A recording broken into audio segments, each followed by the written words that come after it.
Are you a real estate investor looking to elevate your income, freedom, and lifestyle? If so, optimize your daily performance by downloading our free guide, Raising the Bar, 5 Steps to Elevate Your Habits at elevatepod.com. In this guide, created by yours truly, you'll learn why you do what you do, how to easily institute cues in your environment to trigger desired behavior, directly applicable steps to create a fulfilling future, and much more. Get your free copy now at elevatepod.com and kickstart your new habits today. Your future self will thank you. Welcome to Elevate, the masterclass where we dissect the elements of exceptional achievement and lifestyle design with a focus on personal growth and real estate investing. Now, here's your host, Tyler Chesser. Elevate Nation, welcome back. This is Tyler Chesser. I'm so thankful to have you here, and I am blessed and grateful to be sitting with Dave Lavinsky today. Today, you're going to learn about business planning and why that is the key to unlocking your future. You're also going to learn about the confidence mindset. You're also going to learn about the football mindset and how that can transform your company. You're also going to learn, by the way, about greatness and how to raise $500 million. You want to raise $500 million in a short period of time? Today's episode is for you. You're going to learn about tracking key performance indicators in your business and developing a system towards creating outcomes in your life through your business. Today's episode is awesome. I'm so excited to be with you. And Elevate Podcast is all about mindset, mind expansion, and personal development for high-performing real estate investors. Today's episode is no different. You're going to love this episode today. I am your host, Tyler Chesser, and I'm a professional real estate investor and high-performance coach. It is my job to decode the stories, habits, and multifaceted expertise of world-class investors and other experts to help you elevate your performance and lifestyle. Are you ready to take it to another level? It is time. Let's raise the bar today. And before we dive into this podcast, I want to invite you to pay the fee. And the fee is to pay it forward. Share this episode with one friend, one person that you know in your network. Maybe share it on social media. If you've already done that in the past, we appreciate that. All we ask is that you do that one more time and pay it forward, because the only way that we can grow is that if we earn the introductions from you. And this podcast community is growing substantially, and we just want to thank you so much. We're so thankful for you, so thankful to have the opportunity to pour into you. Also, give us a rating, a review, and subscribe or follow Elevate Podcast and wherever it is that you listen or watch podcasts. We're going to continue to bring the heat. And again, we're so thankful for you. I am so thankful for you. If you've left us a review in the past, we appreciate that. Go ahead and share this episode now. And let's go ahead and dive in. I want to introduce you to Dave Lavinsky, who is the president and co-founder of Growthink. Over the past 20 years, he has helped over 1 million entrepreneurs and business owners start, grow, and exit their companies with an emphasis on business planning and capital raising. We're going to keep it simple today, and I'm telling you that simplicity is the ultimate sophistication. We do not have to overcomplicate to go and do big things. And that's what today's episode is all about. So without further ado, please enjoy this awesome discussion with Dave Lavinsky. Dave Lavinsky, welcome to Elevate, my friend. How are you? Good to see you. Everything's good. How are you? I'm great, man. I'm great. I'm excited to be with you today.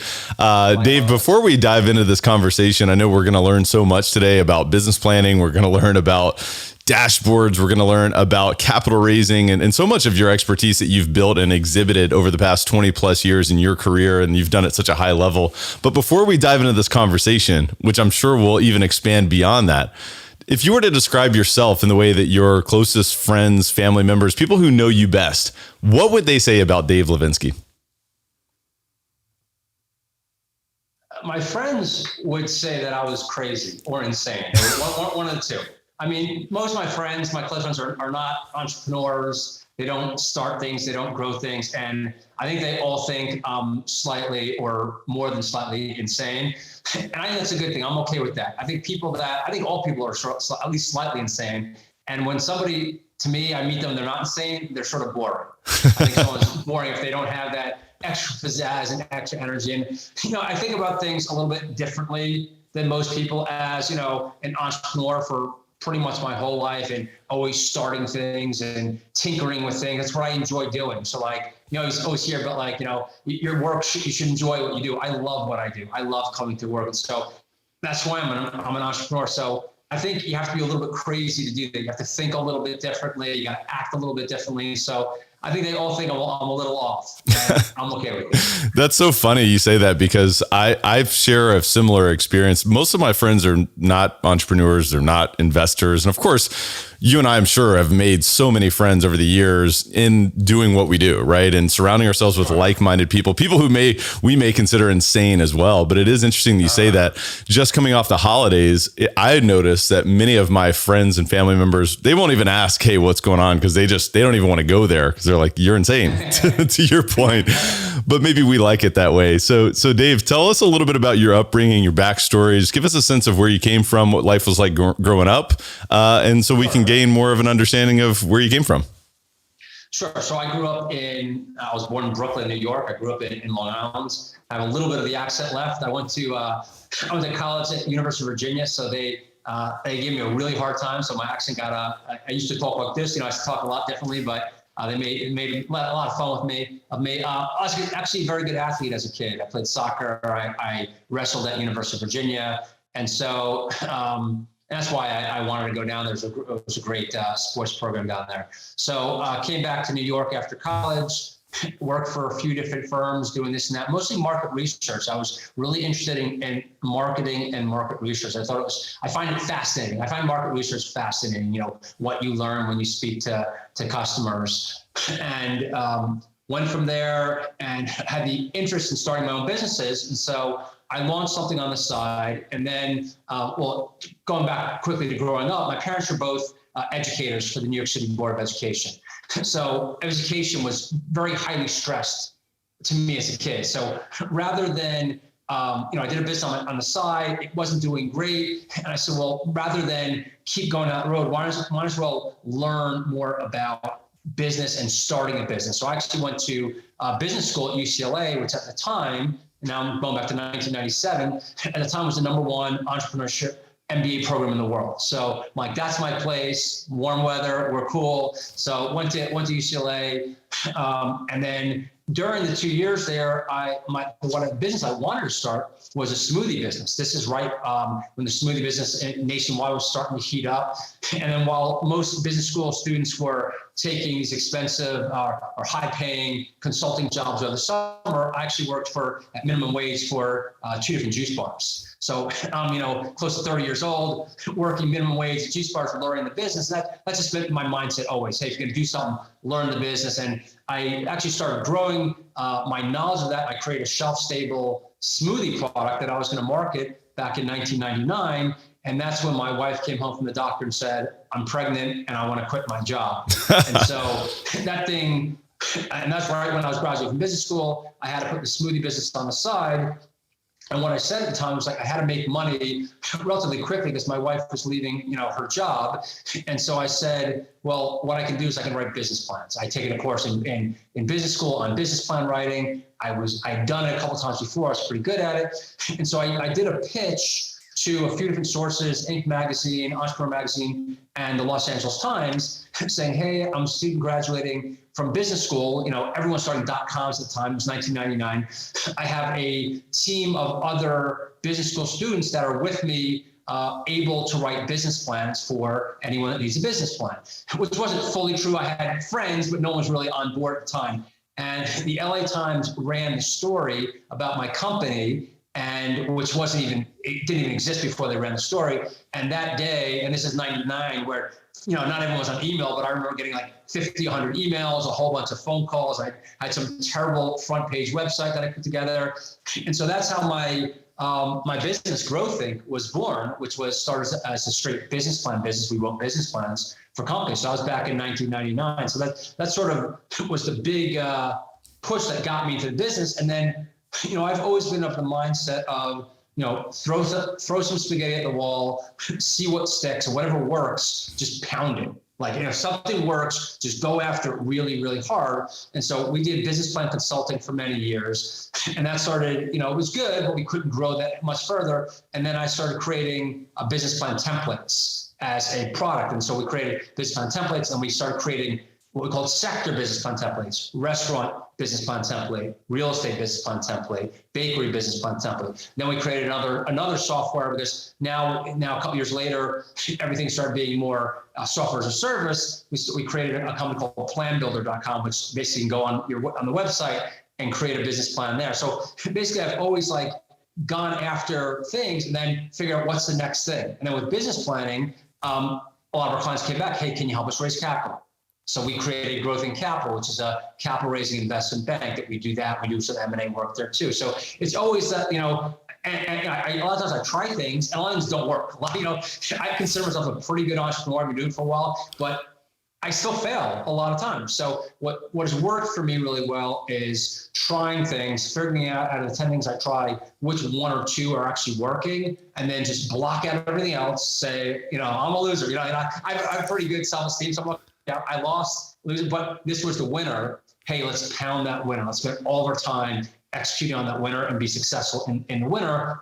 And that's served me pretty well. That's awesome. I want to go back to some of the earlier parts of your story. And by the way, that was very comprehensive, and that helped me gain more of a perspective of how you arrived to this very unique position. And I love your entrepreneurial spirit and being willing to fail, by the way, because look, if we're not willing to fail, we're never going to put ourselves in position to succeed, especially as entrepreneurs, investors. There are going to be failures all along that path. And so that was a great nugget. But tell me, what was the first business you started before you went to UCLA? Because you went to UCLA because you wanted to learn how to refine your skills, but you started a business before that, right? What was that business? Sure. Well, my first business was, as a kid, was a snowblowing business. Okay. So I was shoveling, growing up in New York, there's a lot of snow. I shoveled yards, and then I actually invested the money in a snowblower, which was very unique. So I was the only kid with a snowblower. And then what I did is I started getting contracts with neighbors. So the big thing on a snow day was that by 3 p.m., you're done, because every other kid in the neighborhood was going out and shoveling snow. So every house was clear. So basically by getting contracts, I had a full day of work with my snowblower. So I was making a lot of money there.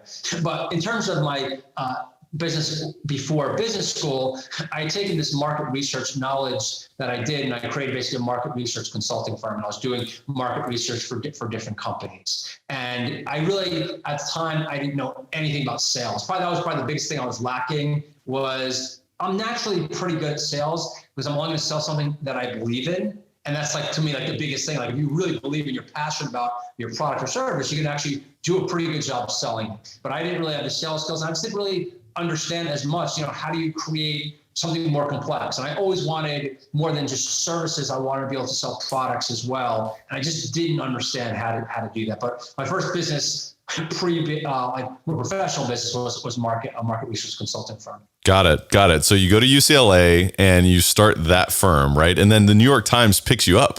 How did that happen? How did that come about? Well, it was the LA Times. I'm sorry. The LA Times put the story on my business plan firm because I pitched them, a unique story. It was a unique story that, hey, we're at the time we didn't know it was the .com bubble, but everyone's starting these .coms, and people needed business plans in order to raise capital. They actually need business plans in order to structure their business. They didn't know that, but they wanted a business plan to raise capital. And what was unique was that I had a group of other entrepreneurs that were running other businesses that had expertise in business planning, that were writing business plans on the side to help fund their own businesses. And that was really a unique spin. It was a unique offering in terms of there weren't a lot of people out there writing business plans. And it was very unique that I had a team of MBA students or recently graduate MBA students that had the real expertise of not only business planning but actually entrepreneurship. That's a very unique skill set, and so the LA Times thought it was very unique and did a pretty much half a newspaper article on it, and so it was pretty prominent. That's huge. So you actually were actively pursuing that type of media, is that correct? Yeah, I mean, I needed to make money quickly because my wife wanted to quit her job. She worked at a very prominent hotel in Santa Monica, California, and where the employees parked, there was signage, because I don't know, in California has all these signs. According to the state of California, there are carcinogens here, toxins here that could cause birth defects. And my wife's like, I'm not working here anymore. And so that's why I had the impetus, and I thought, well, how do I make money quickly? And I thought, hey, I can do business plans. And then how do I get the word out there quickly? And I said, well, I would love PR. I would love if a magazine or newspaper writes it up. And I did stop there. After the LA Times story, I did not try to pursue more media for probably a couple of years. There's no real need to. But yeah, it was that story just propelled the company. Yeah, that's one motivating factor, right? You've got a family that's beginning.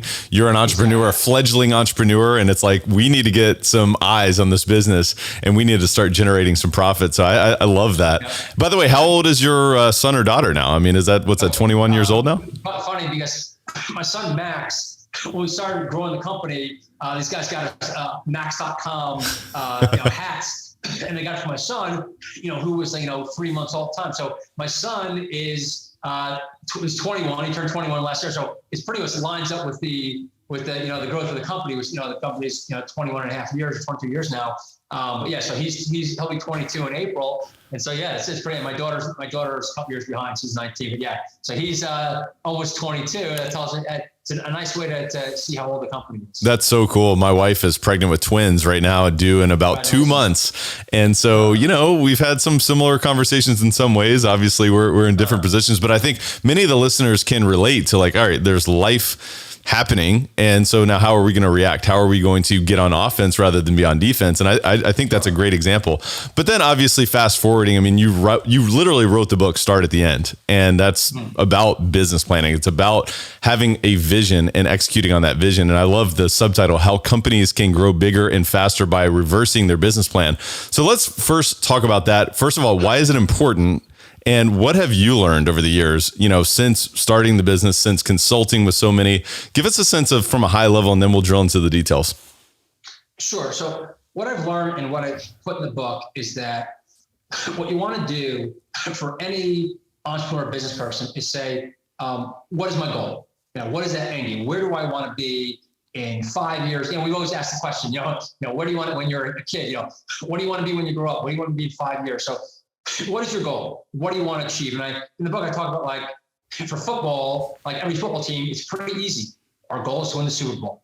And in school, it's very easy because my goal is to do well in this test or to get into this college. But in business, it's hard. So it's what I want you to do is think about, okay, where do I want to be in 10 years? What is my ultimate goal? Is my goal to grow this business and sell it? Is my goal to just keep growing and go public, just to give it to my kids or whatever? What is a long-term goal? And say, hey, here's where I want to be in 10, it's called 10, 20 years. And then say, well, where do I need to be in 5 years to be on the right trajectory, the right path to getting it?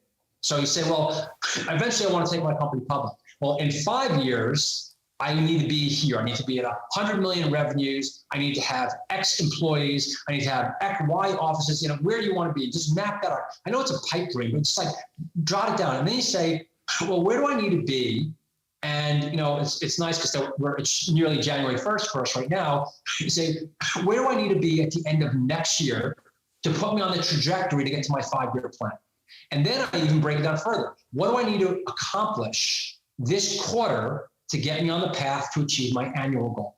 What do I need to accomplish this month to get me on a path to achieve my quarterly goal? And what do I need to achieve this week? And then what do I need to achieve this day? So my success, if I had to say what my success boils down to, it boils down to figuring out where I want to be, creating a plan to get there, and then not getting distracted by, because everyone gets this shiny object syndrome. It's so easy to get distracted to say, well, what do I need to achieve this month to get me on the plan to achieve my quarterly goal, to achieve my annual goal, and my 5-year goal, and my ultimate goal? And with monthly, we figure out, I meet with my team, and I say, here are my company goals. What are your individual goals? Just make sure they coordinate, like they all match up, and they're gonna all help us do what we want to do. And then we break it down into weekly. And every week we say, okay, what has everyone worked on this week? How is this going to hit our monthly goal? And then for me personally, I don't get with my team, I don't get granular on the daily goals. So if my weekly goals are this, well, what do I need to do today? And so what I do is I block out my calendar. I'm really diligent about saying, hey, 1 hour with Tyler today, right? Nothing else is happening. And obviously nothing else is happening because we're on a call and I can't check my email. I can't answer my phone. But I look at the rest of my day like this as well. So if I have an hour or two where I'm writing an article, I'm not checking my email. I'm not checking my phone. I'm getting that article done. in that hour. And that takes a lot of discipline, but you do that long enough and then you figure out, well, okay, actually each time I did the article, it took me an hour and 20 minutes. And so I blocked out an hour and a half. But you block everything out, you plan it out. And it sounds sort of boring and not fun, but yes, I do have time for brainstorming and creativity, and I've had a lot of meetings where we go off topic. But at the end of the day, I'm blocking out 80% of my time is blocked out into hourly chunks where I know exactly what I'm doing and I'm not getting distracted. So Dave, why do so many companies that are otherwise poised for significant growth miss the mark on business planning? Why do they fail at business planning? What have you seen over the years? Well, business planning is not fun. It's much more fun to go after shiny objects and say, hey, this is a great idea. And that's not to say that you don't go after shiny objects. What we do is if we hear of a new product, service, system, we say, someone takes notes on it, they present it at the next meeting, we think about it, and then a month later, we say, hey, do you think we should do that? We give it some time. Because what happens is that 80% of the time, we're like, thank goodness we didn't go in that direction, right? It's so easy to say, oh my goodness, this tool, this service, this idea is great. And you just go down that rabbit hole. And most times, as we talked about earlier, most things don't work. So might as well sit on it for a little time. And that's being entrepreneurial, but it's not being impulsive. And so I think a lot of companies don't want a business plan because they don't want to stay focused. They don't want to, a lot of times that they'll do it and then they won't follow it. So a lot of times you need to do the plan to figure out where you want to be. Do you need to have a 25-page written plan? No. You at least need to sit down and say, okay, what do I want to accomplish? If 2022 is starting, what do I want to accomplish in 2022? What are my goals? And that's pretty straightforward. Now, most people, going back to business planning, I go to the gym every day. I hate Januaries at the gym. Me too. February, even by it's sort of embarrassing though, but by January 18th, it's empty again. It's crazy. And so it's sort of same thing with business plans. Like people don't want to create the plan because then they actually have to follow the plan. But you think about it, following the plan is going to get you where you want to go. Yeah. And so, you got to use tricks. Like my gym tricks are, I despise running. I hate it. So what I do is whenever I hear a song that I like, I heart it on Spotify. I make my favorite, and I've been doing this for 30 years. I take the songs I like, I put it on my soundtrack as my favorite songs. I will never listen to it at any other time. If it's in a restaurant, I will leave the restaurant. If it's in the car, I will skip it. I only listen to my favorite songs when I run. That gives me excitement to run. Hey, I get to listen to these songs that I love. And same thing, I do things like that in the gym. I have a different soundtrack for the gym. Figure out how to make it fun. And usually, business-wise, it becomes fun when you start making more money. And that's the joy. Is you start being more successful, but you got to sort of gamify it. You got to make it fun. And once again, the main fun is getting money, and then treat yourself. You had a successful month.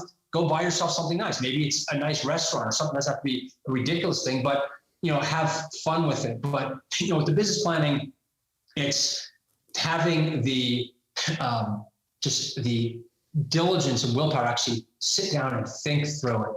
And it's scary. It could be scary what you want to do. And a lot of people, have been told, not to dream big, because when they do, you're never going to achieve that. Negative. Get the negative side, write down what you want to achieve, write down, long term, and what do you need to achieve in 2022 to get on the path, and then figure out how you're going to get there. Right? If I want to flip 26 houses, well, that means in January, you probably got to flip 2. Okay. And what do you need to do to flip 2 houses in January? You need to do this research. You need to hire this person. You need to plan it out. And so, and if you do 26 in a year, by the end of the year, what is your staff? What does your team look like? You can't think, short term. You got to think, well, hey, we need to have a staff of X people by the end of the year. Well, that means we need to hire somebody in the next month. Well, to hire somebody next month, you need to start today. You need to create the job description today. So you really need that's all start at the end is. Figure out where you want to go. You figure out what the steps are to get there. So to me, it's not rocket science. And maybe that's just my brain, how I'm very organized and logical. A lot of people aren't like that. And that's okay. That's why we have, there are firms like mine that actually will help you write your plan. There's other firms that do it too. But, some people are very much like that. If you look at Elon Musk, which I don't compare myself anything to him, because he's obviously a different kind of great genius. He can think an idea and then write on a napkin, and he'll get billions of dollars of funding, because not only does he have a track record of success, he does that in his mind. He plans it. He's able to plan out, I need to do this. He just does it naturally.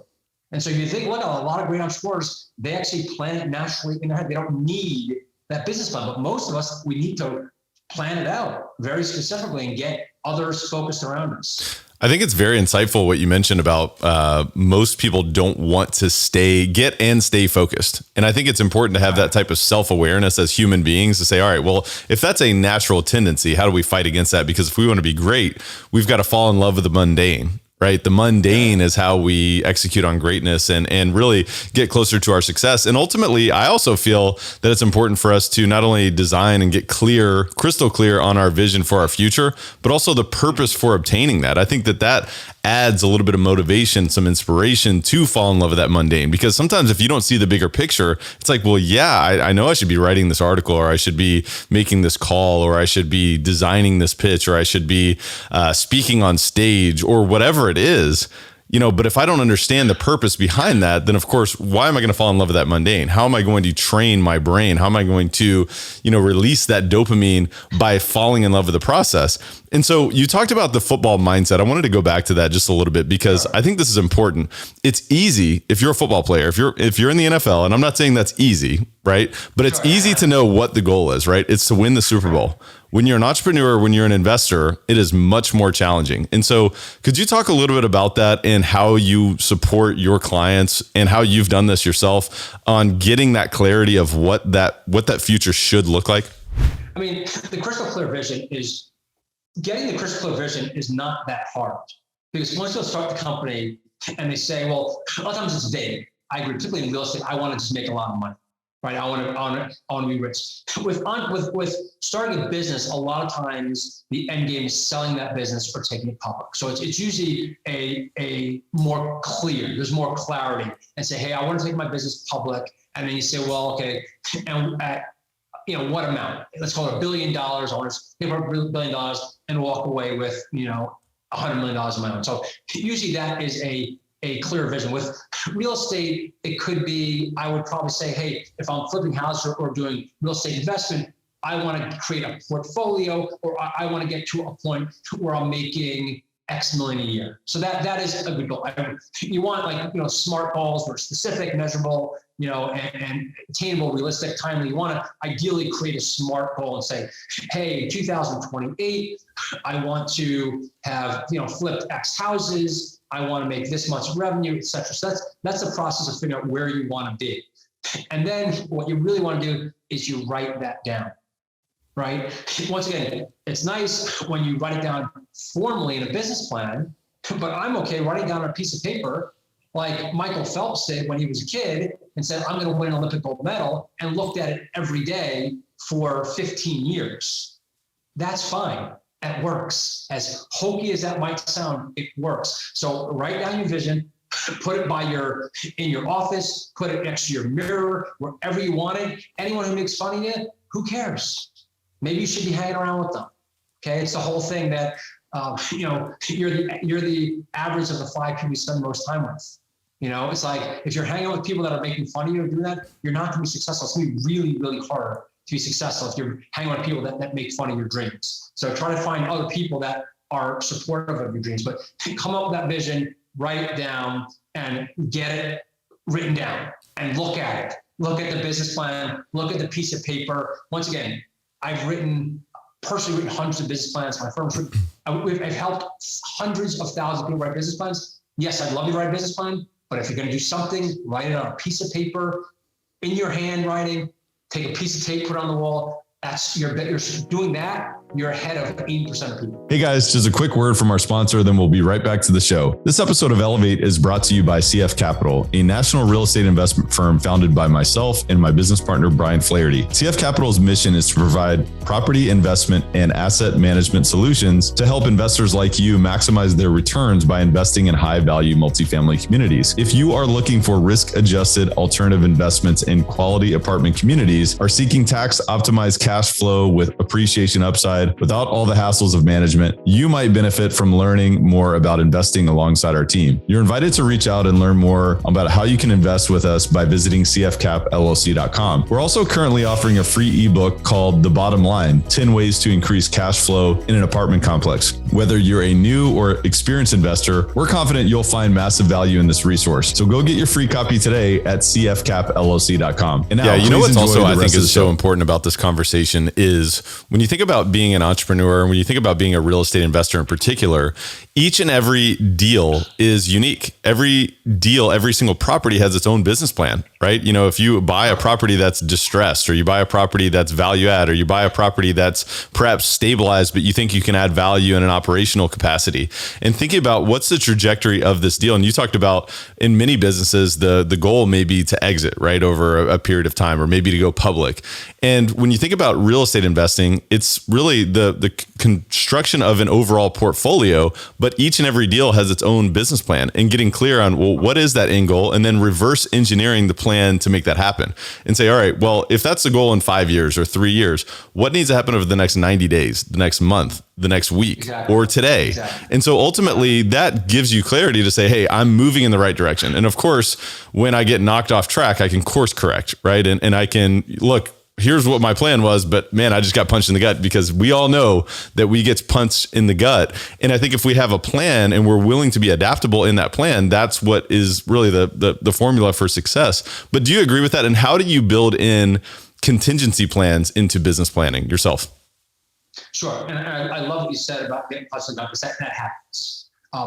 Before I talk about contingency plans, what you just said, what the key to me also is that learn what worked and what didn't work. So learn that this project was successful, this one wasn't. So what differentiated the two, and use that. So get more projects like the good one.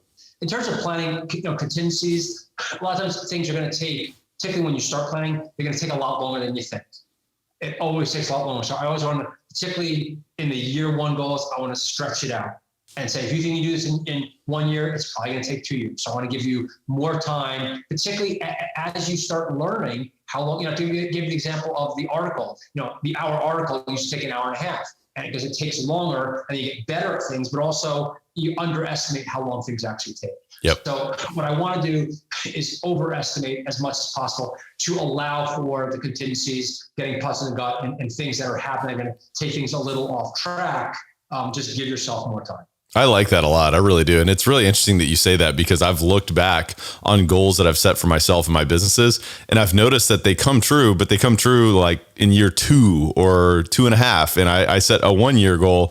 And it's interesting because when you're zoomed in, you almost get deflated. You almost, a little bit of your energy and motivation almost gets taken away. But then when you zoom out, it's like, well, look, it still happened, and I was able to overcome these challenges. And so I think if you commit to it, that's so valuable. But also when you allow yourself to gain momentum by saying, hey, I can achieve what I've set out for myself, there's so much value in that. But when we kind of drill down even further, and when you think about systems and strategies and execution, one of the things that I know that you're very fond of is a business dashboard. Could you talk a little bit about what is a business dashboard and how can businesses use them to grow?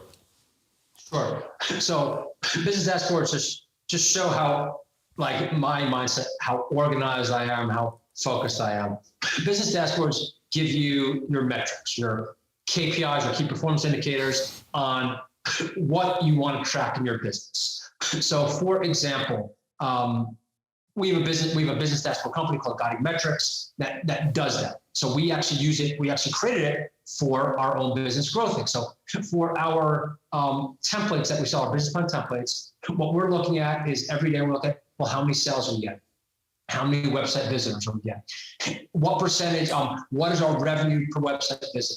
So what that's telling us, so what the dashboard does is it gives us some metrics to let us know, are we doing a good job? So, and remember, we have our goals, which says at the end of the year, we want to get to X revenue. And in a month, we need Y revenue. So now I'm getting a dashboard that's tracking that. So my dashboards not only tell me how much revenue I have in real time, but it actually does the math to say what percent am I on track. So if my goal for the month is 50,000, and I'm at 3,000, 4 days in, it's going to do that, or 3 days in, it's going to say, well, I'm only doing $1,000 a day. I'm on track to 30,000, which is less than 50,000. Hey, we're down X percent. So the metrics, force you to figure out what you need to accomplish and where you're at. So, if, for us, we're looking at, web traffic and revenue and email metrics and open rates. But, for real estate, I'm not a real estate expert, so I can't give you great metrics. But if I was, looking at, flipping houses, I'm going to look at, how many do I have to research? So do the math. Hey, I know I need to, if I'm going to flip, 20 houses, I need to research 100 houses. Mm-hmm. And this, just getting the metrics down so that you achieve your goal. So basically what it is with the planning, you take the planning and you say, hey, if our monthly goal is here, getting some metrics down. What metrics do I need to do? How many website visitors do I need? How many appointments do I need to make? How many leads do I need to speak to? How much money do I need to raise? And then tracking that on a daily basis to figure out where am I at? Am I on track to get there? It's so good. So good. And actually, it's so interesting that really this is one of your parts of expertise, because when I think about KPIs, like in our real estate business, we look at, leading indicators and then lagging indicators. Of course, the lagging indicator would be net operating income of the portfolio, right? Or really that encompasses all of the different metrics. But you talk about, if you're going to be flipping houses or even just making investments or purchasing properties, whether it's multifamily properties, retail properties, office buildings, you name it, across all asset classes, it comes down to, well, how many deals am I underwriting? How many deals am I touring? How many calls with brokers or with sellers am I having? And there's so many others, but when you think about execution of the business plan of the assets, there's other KPIs you could be tracking in terms of, all right, well, what's our occupancy? What's our vacancy? What's our percentage leased? How many showings have we had across the portfolio in a given week or a given day? And you can prescribe issues by understanding and really getting a pulse of what's actually going on in the business. So I just think that's so valuable. And I think that any real estate entrepreneur investor can apply that in their business and get more granular and build things to be more systematic rather than just, hey, how do I feel that day? But Dave, as we grow into, expansion and scaling our business, one of the things that many real estate investors realize is that if they want to grow, if they want to do big things, they can do that with other people's money, and they can invite others to participate alongside them. And so when it comes down to capital raising, give me a little sense of maybe some advice that you might give to your younger self on capital raising. I think I'm anticipating one thing, and it might be to clearly communicate your plan and have an understanding for all parties to understand, hey, how are we going to execute on this plan, and what is it, and why, what's the supporting data for the execution of that plan. But what advice may you give your younger self in terms of really optimizing your capital raising? Sure. So yes, it is about conveying your plan and your vision. What I've learned in doing a lot of capital raising meetings over the year, trust is super important, obviously. And so you really need to build trust. You need to build credibility. And the best credibility you can build is, the best predictor of future success is past success. So I always want to think about, what have I accomplished in the past that will give me credibility, and explain that here's what we've already done. That's going to give the investor the credibility with the investor that you're actually going to achieve that. The more organized, having a dashboard, having a solid business plan will give the investor more credibility and trust in you that you're actually going to execute. It's very easy to present a vision, right? It's harder to execute on that vision. So what you want to be able to do is give the investor the confidence that you're going to execute on the vision, that not only do they like your vision, but that you can execute, that you're going to execute on. Liking you is also really, really important, right? If there's like this young person that asking for an investment, and they're an ass, right? It's like, I don't care how bright and successful it's going to be. I don't want to be involved, right? I don't want that negative energy that this jerk to invest money. So, if you got to really keep that in mind, that's like, they need to know you, like you, trust you, believe in you. Do they need all those things? No, but if you get all those factors, your success is going to be so much greater in doing that. And then you really want to have, and maybe it's easier in some real estate aspects, you need to have a very concise explanation of what you're trying to accomplish. Right. So, with a business, a lot of times, one of my favorite examples is this company did not do well, but this company called BookSwim, and they were trying to do Netflix for books. And the point was that it's called a high concept pitch, which is Netflix for books. In 3 words, you know exactly what they're doing.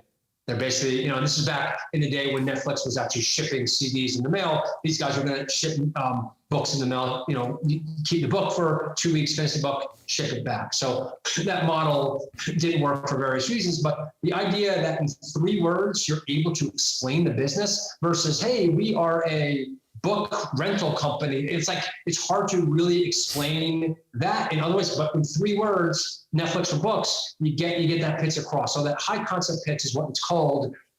And Hollywood invented that. I think Aliens was Jaws in space. And so, it's basically what you want to do is be able to crisply, cleanly, concisely explain what that vision is and what you're trying to accomplish. And doing that gets people excited. A lot of times, and my ignorance in the real estate space, I apologize, but a lot of times, particularly like angel investors in business investing, they don't write the check themselves. They talk to their spouse about it. They talk to a friend about it beforehand, and you want them to be able to explain it quickly to a friend. Yes. And have their friend or spouse say, "Great idea, that's awesome." You don't want them to say, so let's say I'm able to concisely explain, or not very concisely explain, hey, we're a book rental company that's going to do this. And then if you explain that to your friend, it's going to get worse and worse, right? You're going to explain it, you do a worse job than I do because I live and breathe it. And if it's hard to explain, and then your friends will say, I don't really get it. Yes. How would you invest in that? So I think getting that really crisp, concise explanation of your vision and what you're trying to accomplish is really, really important. Yeah. And it's really interesting because simplicity is the ultimate sophistication. And I almost think subconsciously what that communicates to a potential equity partner is that, hey, this individual who's raising capital, who's offering this investment opportunity, understands this investment very deeply to where he can explain it very simply. Because I think that really, when you have an investment or a deal that you can't really explain it, it almost comes off in that you don't understand it yourself and you're not prepared to execute on it. So I think that is a great tip, to be concise. And you talked about a high concept pitch. I think that's a great mind expansion for real estate investors, to borrow something from Hollywood, to borrow something from publicly traded companies, to say, all right, well, how can we get more simplistic and concise in the way that we explain? Talk to me. What's the largest amount of capital you've ever raised for a deal, and what did that look like? Give us a sense of a little look behind the curtain there. I think it was DCIP. It was actually in the film industry. I think it was a $500 million raise. So it's a big deal. How long did it take? That only took a few months. We weren't the bankers behind that. We did the business planning and consulting for that. It doesn't always take forever. Some deals also do take forever. I mean, I did a technology that I raised $3 million for that took 9 months of grueling work. It just depends, like grueling work. Meeting, it was just metrics. Hey, we created a list of 150 possible venture capitalists. Contacted all 150, got 50 that were interested in learning more. Out of the 50 that want to learn more, 25 took meetings. Out of 25 took meetings, 10 took second meetings. I mean, it was just the funnel down. It just took forever to do. And so sometimes it takes a long time, and sometimes you get lucky and you meet the right investor quickly. So what do you? Do deal size? I don't have to do deal size always. A tiny deal can take longer than a huge deal. Why do you think the difference when you think about the $500 million raise versus the $3 million raise that you just shared? What do you think the difference in terms of the timing of that execution was? Was it the time in the market? Was it the offering, maybe the potential return, the projections and so forth? Or was it the different nature of the style of investors that you're going after? What was the difference in terms of the time frame there? The $500 million deal was very easy for the investors to understand what the deal was, how it was going to play into the future, what it was going to accomplish, and how they could benefit from it. The $3 million deal was a brand new technology. The guy was a PhD, world expert in the technology. Technology had not been used in this commercial application, so there was risks there. And there was also, the technology was very widely used in the military, but didn't have a lot of commercial industrial use. And so there were a lot of risk factors. Would it be adopted? It was just a riskier proposition. And so it wasn't as clear cut to the investor that, hey, it's like, we all want, like, as an investor, hey, it's so obvious. Like, you want to make it like, it seems like you're stupid for not making the investment. And so for the $5 million deal, they made it way. For the other one, there were so many things that they could see that could go wrong. And that's generally investors' mentality. Typically, investors that are getting pitched with deals all the time is they're thinking about, they take a negative perspective. Why is this not going to work? And you want to make it so stupid simple for them, saying, obviously this is going to work, right? And and the more you can convey that simplistic thing you said and in simplistic terms, here's what it is. And that's what I also like about the high concept pitch. You say, Netflix for books. Well, if Netflix was so successful, shouldn't this, this makes sense because you're piggybacking on something that's already successful. So I think the $5 million deal did a very good job of doing that and piggybacking on other successes. Versus the other one, the $3 million deal, wasn't able to do that. Well, I think we're investing in the positive mindset of the listeners today because we have a reference point of, we in real estate, we have a tried and true asset class that has proven over years and years and years, hundreds of years really, of its viability. And, it's not a hope and a pray and a wish. And of course, there are much more riskier real estate plays than others. But if you prove, consistent cash flow and you have a clear business plan, you're answering questions ahead of those questions being asked, I think you're setting yourself up for a very significant capital raise and an opportunity and offering. And so I think it's very exciting. But is there any failures that you've experienced from the capital raising side yourself or others that you'd like to speak to that may be valuable for the listeners to learn more about? I failed a whole bunch of times.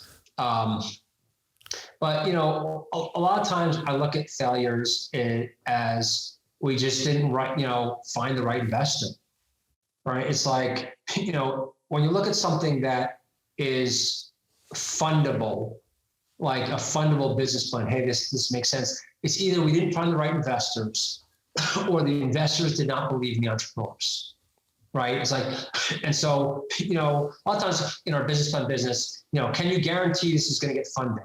No, but I can guarantee that's a fundable business plan, meaning that if the right person has the business plan, they could get it funded.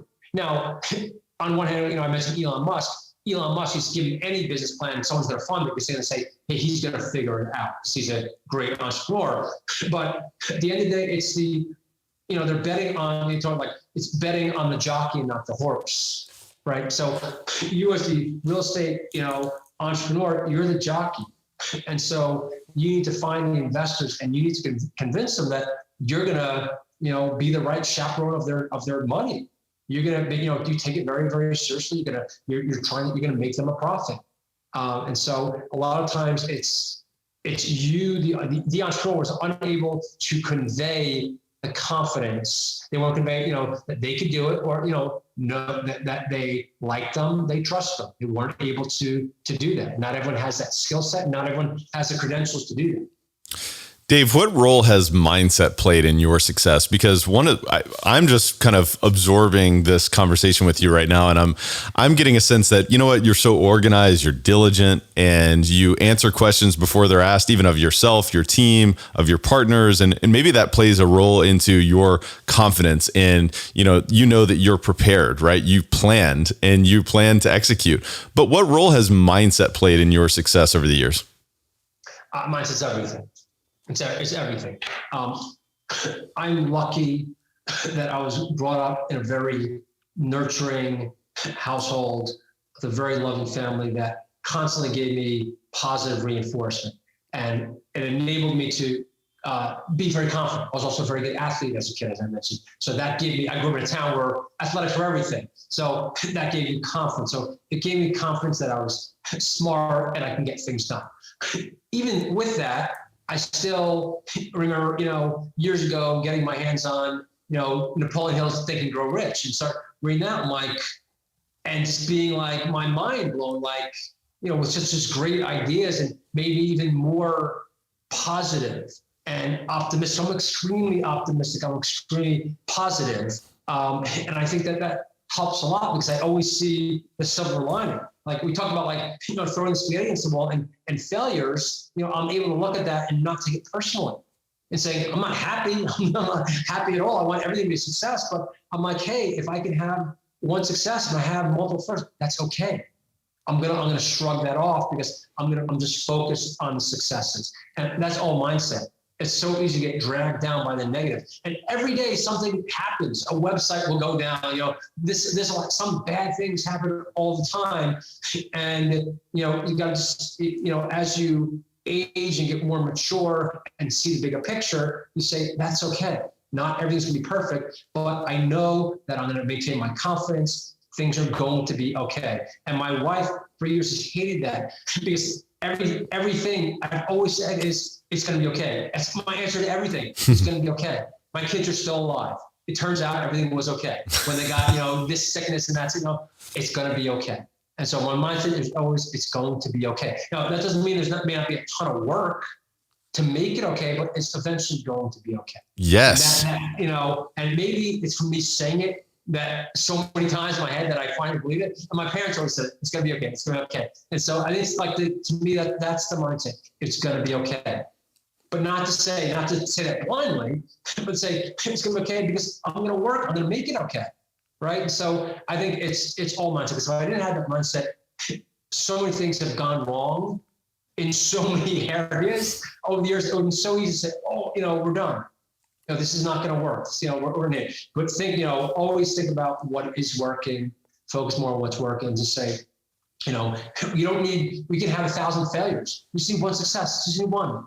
Yes, your behaviors follow your beliefs. If you're confident that everything will be okay, then you act in that way. And it's amazing the difference in your trajectory. You mentioned confidence. It's almost like you've got this baseline of confidence that no matter what, you're going to get knocked down.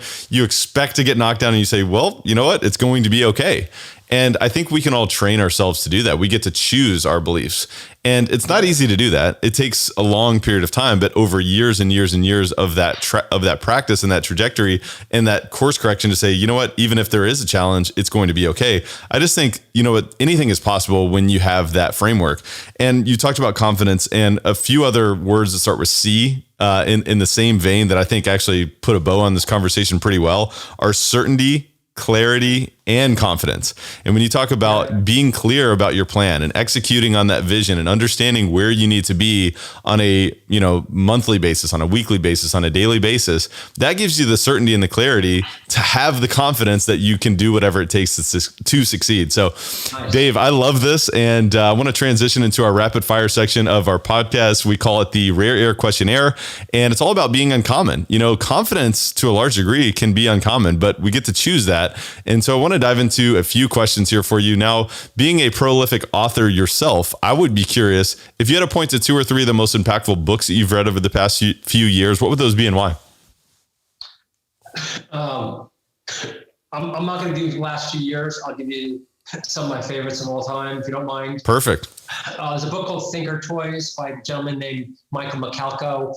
He worked for the Army many, many moons ago, when he was charged with figuring out how inventions are made and how do you become creative and come up with new ideas to create inventions for the Army and everyday life. And it's just fascinating book on brainstorming and thinking about things differently. And when you're up against a wall and you can't make things work, just thinking, hey, how can I get around this obstacle? So I thought that was fantastic.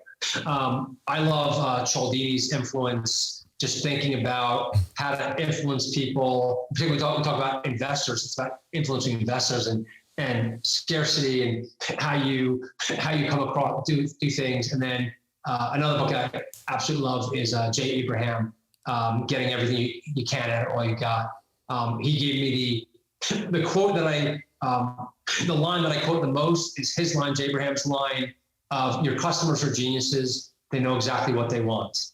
And to me, it's like, it's so simple and so beautiful. Your customers are geniuses. They know exactly what they want. It's like, when you have that mindset, it's like, wow, you think things differently. You think less about what you're selling and more about what customers are buying, and it gets you in the right mindset, right perspective, I think. Yeah, we have a tendency of overcomplicating things, but let's get back to the basics. What does the customer want?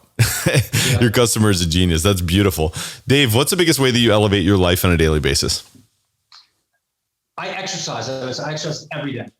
I mean, yes, I take some days off, but I exercise every day and I have a lot of energy. And I think what it does is it allows me to get, use my energy effectively. And then I always have energy because I'm exercising. I'm constantly moving my body. And I think that's really, really important. And the exercise just helps my body. I'm never sluggish. Like I don't even drink coffee. I'm up. I do have to take a shower. I wake up, but I'm alive. Like I don't need coffee. I'm alive because I'm exercising, and my brain is functioning very well. Physically, I feel great. I'm able to work very, very hard. I think that elevates my lifestyle, and it's because it's a routine. Like I've gotten injured a couple times. I broke my shoulder a couple of years ago, and I couldn't do anything for several months. And getting back into it was hard. But for me, it's just like getting in the routine. That I go to the gym every day at 5:00.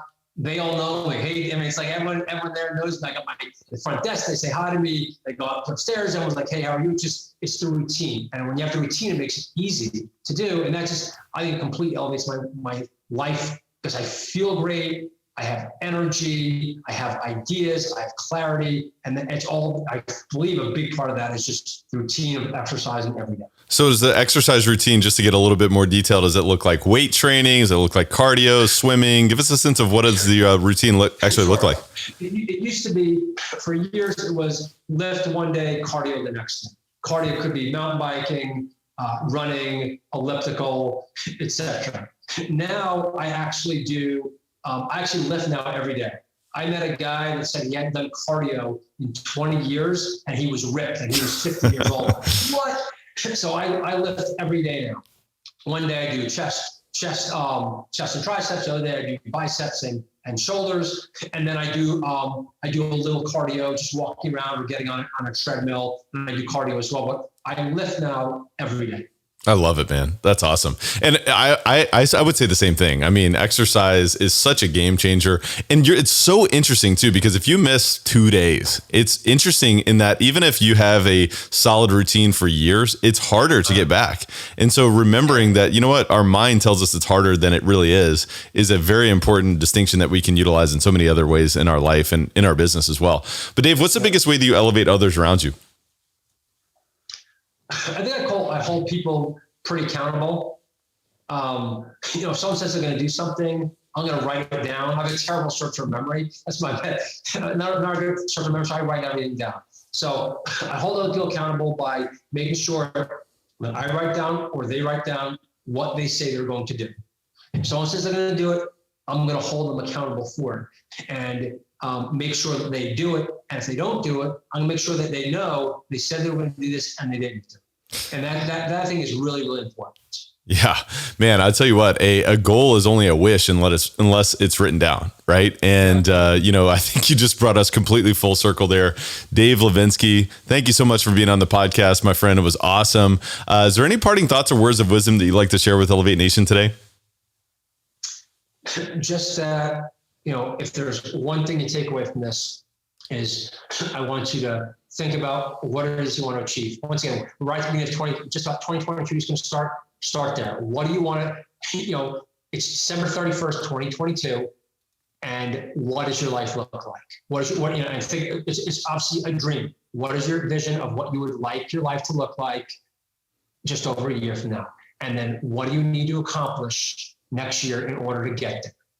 And that's it. And write it down and have the confidence that you can do it. And if you're people around you are saying you can't do it, find other people that support you. Find some sort of group of people that believe in you, because you're not going to have the confidence in yourself if nobody else has confidence in you. So figure out that vision, write it down, surround yourself, or even if you can't get away from these people that are negative, find some confident people in your life and meet them and speak to them on the phone, do whatever you need to do to get that positive mindset. Dave, I want to acknowledge you in a huge way today, because before the podcast, you said, hey, I'm not here to sell anything. I'm not here to pitch anything. I'm here to serve. I'm here to add value. You did that today. And I also want to acknowledge you in that, there's a lot of tendency for people to overcomplicate and for people to make things seem more complicated than they really are, because they want to, remain in that position of, receiving value or receiving compensation for delivering on complex ideas. But you keep it simple. And, it's hard to do the simple things, but I just appreciate that. And I appreciate you, Dave Lavinsky. The listeners can find you at growthink.com, as well as on LinkedIn and Facebook. Is there anywhere else where the listeners can find you? Twitter at Dave Lavinsky. Anywhere else, Dave? I think you got all the key places. Awesome, my friend. Well, Dave, until next time, we will see you then. But thanks again for being on Elevate. You got it, Tyler. Great speaking to you. Elevate Nation, Dave Lavinsky, bringing the heat, bringing the value. And I just appreciate him. I hope that you learned half as much as I did, and hope you realize that really the process is simple. It's not easy to execute, but it is simple. It's about getting crystal clear on where you're going. It's about understanding what does that look like. It's about planning the different mechanisms within your company, within your business, within your execution towards getting there. Understanding what are the timelines. Maybe it's a 5-year timeline. Maybe it's a 3-year timeline. Well, what needs to happen as a reverse engineer of that process? What sort of KPIs do you need to be tracking? What sort of relationships do you need to be developing? What sort of trust and credibility do you need to be strengthening so that you can get where you want to go? Do you have a big vision for your business? Do you have a big vision for your life? Well, I'm sure you do. If you're listening to this podcast, I'm sure you have a massive vision for your life and for your business. And so allow this simple process to take shape and for you to really fall in love with the mundane, because ultimately that's what it's all about.